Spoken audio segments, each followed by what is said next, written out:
बावनकुळेजी, हिंदुत्वाबद्दल तुम्ही बोलावं. अहो, हिंदुत्वाबद्दल तुम्हाला बोलण्याचा अधिकारच नाही. कारण हिंदुत्ववादी असण्याचं पहिलं लक्षण काय असेल तर ते एकवचनी असणं. भाजपाने कुठलं वचन पाळलं बरं? कोणता शब्द तुम्ही लोकांनी पाळला? अहो, ज्या ज्या माणसावर तुम्ही भ्रष्टाचाराचे आरोप केले, ज्यांना ज्यांना तुम्ही त्यांच्या सार्वजनिक जीवनातनं उद्ध्वस्त करण्यासाठी पराकोटीचे प्रयत्न केले, दबाव आणले, आज तीच सगळी माणसं तुमच्या अंगाखांद्यावर खेळत आहेत.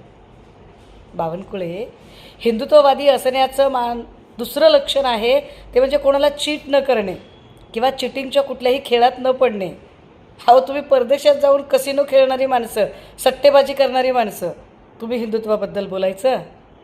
आणि ढोंगीपणाचं म्हणाल ना बावनकुळे, तर सगळ्यात मोठे ढोंगी तर तुम्ही आहात, जे फडणवीसांचे अनुयायी असण्याचं ढोंग करताय आणि फडणवीसांनाच आम्ही आमचे नेते मानतो असंही ढोंग करताय.